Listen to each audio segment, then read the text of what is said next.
మీకు సిబిఐ నుంచి ప్రొటెక్షన్ ఉంది.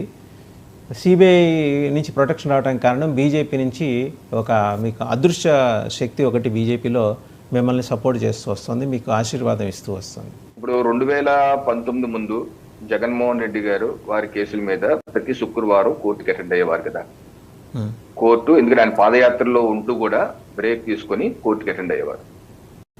అయితే 2019 తర్వాత ముఖ్యమంత్రి అయ్యాక ఆయన కోర్టులో పిటిషన్ చేశారు, నేను ముఖ్యమంత్రి అయ్యాను, నేను డే టు డే రాలేను, వస్తే చాలా ఖర్చు అయిపోతుంది, చాలా ఇబ్బంది అయిపోతుంది, వారం వారం కూడా రాలేను అని అంటే అప్పుడు సిబిఐ వాళ్ళు ఎఫిడవిట్ ఫైల్ చేస్తూ అలా ఇవ్వడానికి వీల్లేదు, ఇలా అయితే డిలే అయిపోతుంది కేసు, ఇప్పటికే డిలే అవుతుందని చెప్పి కౌంటర్ ఎఫెక్ట్ చేసి ఆయన జడ్జిగా జడ్జిమెంట్ జగన్మోహన్ రెడ్డి గారికి అనుకూలంగా వారికి వెసులుబాటు ఇస్తూ అక్కర్లేదని చెప్పి ఇచ్చారు. సో దీనికి బాధ్యులు ఎవరు? ఈ రోజు మనం సిబిఐని ఏమైనా అనాలంటే ఎప్పుడు అనాలంటే మన ఛార్జ్ షీట్ ఫైల్ చేయకుండా సిబిఐ విచారణ చేసి ఛార్జ్ షీట్ ఫైల్ చేయకుండా తాత్సారం చేస్తే అప్పుడు మన సిబిఐ అనాలి. సిబిఐ ఎక్కడైతే ఛార్జ్ షీట్ ఫైల్ చేసిందో now the matter is judicial న్యాయ వ్యవస్థకి వెళ్ళిపోయింది.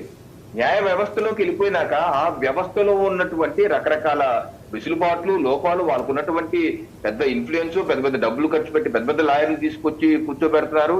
Taking goods one time. Lalu Prasad గారి అదొక కేసు మీరు ఎన్ని సంవత్సరాలు జరిగింది? 2 దశాబ్దాల పైసలకి జరిగింది ఆ విచారణ. ఆ తర్వాత ఆయనకి శిక్ష వేశారు.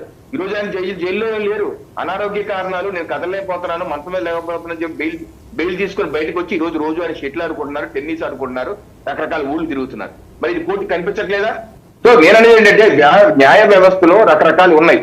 ఎప్పుడైతే ఆరోపణలు ఎదుర్కొన్న వాళ్ళు అత్యంత డబ్బులు ఉన్న వాళ్ళు ఉన్నారు. ఈరోజు రఘురామకృష్ణరాజు గురించి కూడా అడిగిన సుప్రీంకోర్టు నిన్న మీ మీద సిబిఐ కేసు ఉంది కదా, 800 కోట్లు బ్యాంకులో డబ్బులు తినేశారని, దాని మీద విచారణ జరగట్లేదు, ముందుకెళ్ళట్లేదు, మరి కేసు విచారణ మరి దాన్ని త్వరితగతంగా చేయాలని కూడా అన్నారు. ఈ రోజు అనేకమైన కేసులు ఉన్నాయి.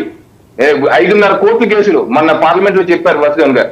5.5 కోర్టు కేసులు కింద నుంచి పై వరకు 5.5 కోట్లు కింద నుంచి ఏది సెషన్స్ కోర్టు నుంచి సుప్రీంకోర్టు వరకు, హైకోర్టు లెవెల్ ఎన్ని ఉన్నాయి, సుప్రీంకోర్టు లెవెల్ ఉన్నాయి, కింద కోర్టులు ఎన్ని ఉన్నాయి, డిస్ట్రిక్ట్ ఏమో మొత్తం లిస్ట్ ఇచ్చారు. మొత్తం లెక్క పెట్టి 5.5 కోట్లు ఉన్నాయి. 5.5 కోట్లు కేసులు ఉంటే మరి ఎప్పుడు పరిష్కరిస్తాం?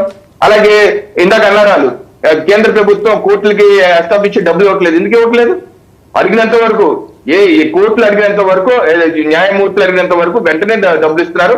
స్పెషల్ కోర్టులు ఏర్పాటు చేస్తున్నారు, అనేకమైన కోర్టులు ఏర్పాటు చేస్తున్నారు. కాబట్టి న్యాయ వ్యవస్థలో ఉన్నటువంటి అనేకమైన లోపాలు ఎన్ని పెట్టుకొని ఆరోపణలు ఎదుర్కొన్న వారు ధనవంతులైతే ఇంకా పెద్ద పెద్ద